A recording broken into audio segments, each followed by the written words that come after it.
you get excited and go, okay, I have now some progressions to practice. I'm going to work on these progressions that for most of you would be quite a bit to do. Now, that's absolutely normal range of motion for a snap. Right? If you know how to move and how to get in and out of these positions of disadvantage, then you are far less likely to suffer injury.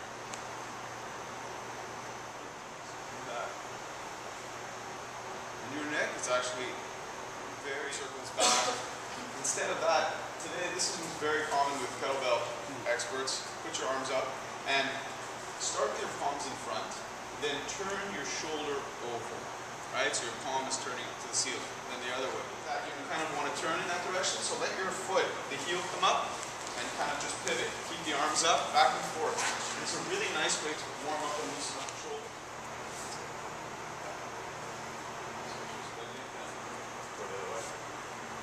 Like I said, you don't make time for it.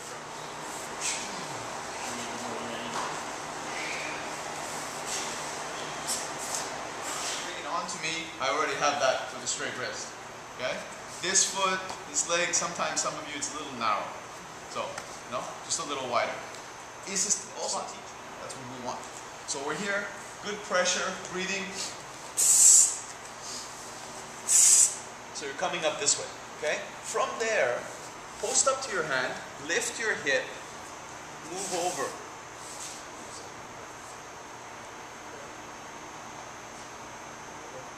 Come down. Then it's business as usual. Get back to the high hip, back here, and then you can just work your way back up. Bring your leg through now and then come up. Yes. That's what I forgot to do. So you continue your way back up. Basic things, but they do them extremely well. And then the stunts that you see them do are a reflection of that. They almost never do those stunts in doing it. See, like I kind of put the foot there, and then look, this is very bad posture. Your body should be screaming out that something's wrong. So you need to come from this position, like we're here, and then we need to get kind of back to that high hip, open, and then you shoot it back, and then again be nice and stable with a packed shoulder. So you need to find this leg is straight, and this arm is up. So why is that a problem? It says it, but yeah, it's opposite side and bending the elbow. So of course, as he comes up, he bends his elbow, right? Then he's using maybe 4 or 5 pounds with a bent elbow. We load them a little bit after that. It's still looking good, it's still looking safe. Get them a little bit more loaded. You'll notice like this, right? It also teaches me the angle. I find for many people when you're teaching it to them, the tendency is to want to do that, right? To want to come up to my feet. And it's a bad sit-up. This is not a circuit. We're doing a circuit rather than always go right, left. Yeah. Go left, right. You can, yeah, just mix it up for sure. Or if I'm testing somebody and we're doing some, come down, okay? Get your butt as low as possible, your foot out in front, and then drive up. So the first thing that we have to get past is this perception you can't do it. Okay, so the good news, he started cracking up. He thought this was the funniest thing about you. God, Asian squat. And I said, yeah, and then I said, it's like, how you guys wait for the bus? Pull it up.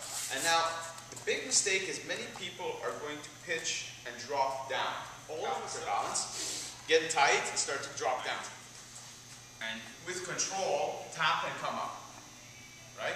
Don't, because now again we've lost the necessary tension. Just working.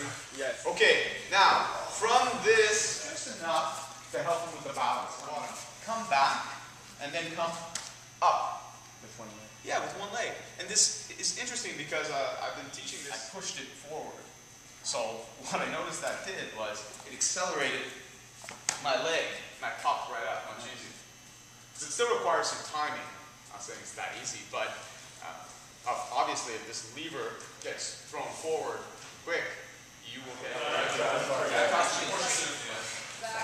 Yeah. Hey, start. So she needs to first try this.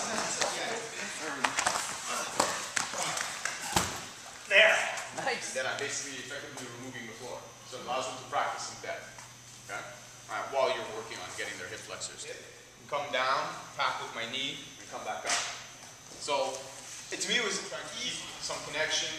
Yeah, I found it easier. Yeah. Okay? So we're down here like this, then crease forward, put your arms out, and then just drive up from the floor. So tie your foot to your leg and do both arms. You know what I mean? Like, yeah. And I would go back and forth. Just back and forth. So try it, and then we'll discuss it then to just kind of blindly do it, right? So I explained to her that I said, you know, this instructor in the United States called Coach Summers, and he has a website, Gymnastics Bodies. So if you go to gymnasticsbodies.com, he has a post. So I mentioned this at the workshop Friday night. The reason for it, as you'll see, the jerk requires that you kind of hammer your heels into the ground. Little dip, very relaxed, dip, and then as I bump up the arm is going to be parallel with the floor, and look at my feet, right? I'm coming up to the balls of my feet. So I'm pulling, right? Kind of like back. When they first do the initial dip, they come back. This is a mistake. So watch, you don't want to do this. See what's happening here? I've lost that contact. So now when I come up, I have not directly affected this. Thumb on the brakes goes flying forward, right? So the body is the vehicle. The arm is something in the vehicle, right? So maybe this is the seat. When I do my initial dip and I come up, that's the vehicle hitting a wall. Second, one would be for the bump drill, but now once you have it floating, say in your head, drop or dip, right? Dip, dip, dip. One time, you have to practice. Jerk takes a while. Okay, come good. Do it again. So we're seeing two dips, right? So let's go again. Okay, bring it in, that hip, it's on you, then you will be able to support quite a bit of load. I can come by and put all my weight and push myself up on you and have my feet dangle. Look where it's resting. Because you can see it on me. Yeah. Like there's my crest and it'd be like... Yeah. When you say this is two sides, It comes right out of your hand because there is really nothing under. What you're getting is the side of your arm. Like most people here, right? And they will still be able to make the contact, but you know, it will change for body type and length of arms, etc.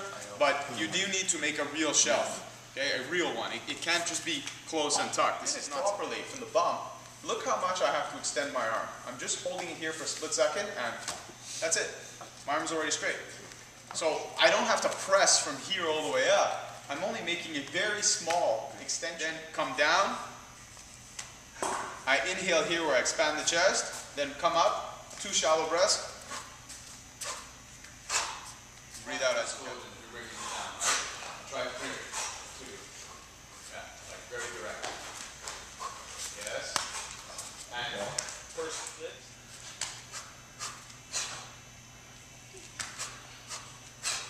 Right? I whip my head up. It's called a conic reflex. You're willing to die on a platform. Typically Russian answer. Yeah, you loose and just kind of flop it up, right? That's it, yeah. So dip and up. Okay. Then I'm going to put, and keep your wrist as straight as you can. So when he hits my hand, bump it up and just hit me. Yeah, that's it, come back. Bump it up, hit. Then when you hit me, you're going to drop down, okay? Okay. Yeah, and then come up. See? So just that, as usual, or you have the option of bringing the handles like this and up. Okay? Now, if I only go with my thumbs up, this is going to require a little bit more arm. One hand here, one hand here. And you see how I'm rounding, where I hold the weights? Elbows close together. Okay? And I'm trying to relax my arms. Also, you notice my breathing changed?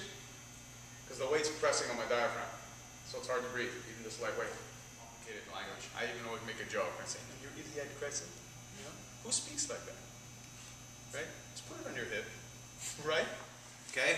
Why are they too wide? They are away from the source of the weight he's trying to move. Bring them in so that they're under the weight.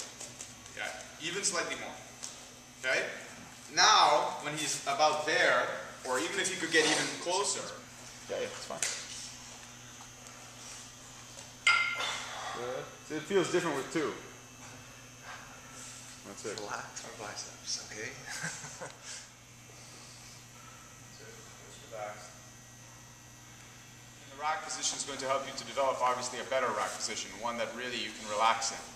Okay, like you wait now a few minutes, and And then you would try it again. If you have a problem marking out your arms, we'll find out in a few seconds. Think of something nice. I really felt when Push press, it's just you're missing your second hit. I have a second hit.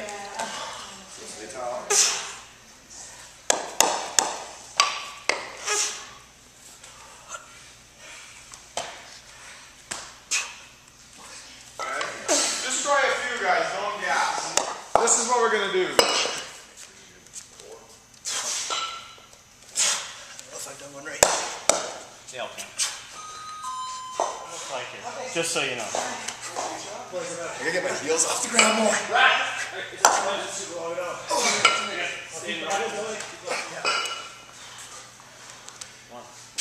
Perfect. Just like that. Make sure you're standing up before we count. More breath. Perfect. Unstick those. Just over it.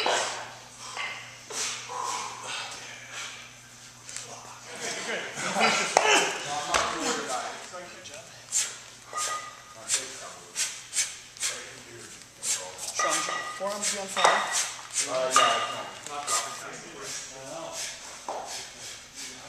She breathes very quiet. Good